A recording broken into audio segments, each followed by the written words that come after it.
ಬಂಗಾಳಕೊಲ್ಲಿಯಲ್ಲಿ ವಾಯುಭಾರ ಕುಸಿತದ ಎಫೆಕ್ಟ್ ಮುಂದಿನ 2 ದಿನಗಳ ಕಾಲ ನಿರಂತರವಾಗಿ ಮಳೆಯಾಗಲಿದೆ ಅನ್ನುವಂತಹ ಮಾಹಿತಿ ಲಭ್ಯವಾಗಿದೆ. ಹೀಗಾಗಿ ಬಹಳ ಎಚ್ಚರಿಕೆಯಿಂದ ಇರಬೇಕಾಗುತ್ತೆ. ಹವಾಮಾನ ಇಲಾಖೆ ಈ ಬಗ್ಗೆ ಮುನ್ಸೂಚನೆಯನ್ನು ಕೊಟ್ಟಿದೆ.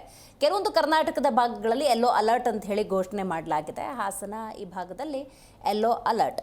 ರಾಜ್ಯದ ಹಲವೆಡೆ 2 ದಿನ ಮಳೆಯಾಗುತ್ತೆ. ಚಿಕ್ಕಮಗಳೂರು, ಹಾಸನ, ಮೈಸೂರಿಗೆ ಯೆಲ್ಲೋ ಅಲರ್ಟ್. ನಾಳೆ ಶಿವಮೊಗ್ಗ, ಚಾಮರಾಜನಗರ ಜಿಲ್ಲೆಯಲ್ಲಿ ಭಾರಿ ಮಳೆಯಾಗೋದ್ರಿಂದ ಅಲ್ಲೂ ಕೂಡ ಯೆಲ್ಲೋ ಅಲರ್ಟ್ ಅಂತ ಘೋಷಣೆ ಮಾಡಲಾಗಿದೆ.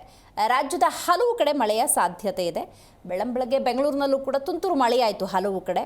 ಮುಂದಿನ 2 ದಿವಸ ಮೋಡ ಕವಿದಂತಹ ವಾತಾವರಣ, ಕೆಲವೊಂದು ಕಡೆ ತುಂತುರು ಮಳೆಯಾಗುವಂಥ ಸಾಧ್ಯತೆ ಇದೆ. ಹವಾಮಾನ ಇಲಾಖೆ ಈಗಾಗಲೇ ಮುನ್ಸೂಚನೆಯನ್ನು ಕೊಟ್ಟಿದೆ. ಇವತ್ತು ಮತ್ತು ನಾಳೆ ಬಹುತೇಕ ಮಳೆಯಾಗುತ್ತೆ. ಚಿಕ್ಕಮಗಳೂರು, ಹಾಸನ, ಕೊಡಗು, ಮೈಸೂರು ಜಿಲ್ಲೆ yellow alert.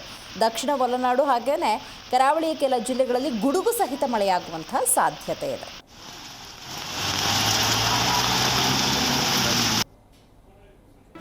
G Kannada news ಈಗ ನಿಮ್ಮ ಮನೆಯಲ್ಲೇ ನೋಡಿ.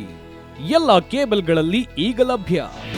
ನಿಮ್ಮ ನೆಚ್ಚಿನ ಜಿ ಕನ್ನಡ ನ್ಯೂಸ್ ಈಗ ಸನ್ ಡೈರೆಕ್ಟ್ ನಲ್ಲಿ number 292, Tata play number 1664, Jio TV number 1334, NXT digital number 30, in cable number 30, city networks 51, U digital number 162, GTPL number 17, Rockline telecommunications number 42, Shri Basaveshwara cable number 168, rural cable network 60, Vinayaka digital 57, Abhishek cable 821, city channel 53, Siddeshwara cable network 57, V4 digital Infotech 628, Surya digital networks 53, Gajanan digital number 836, Malnad infotech private limited number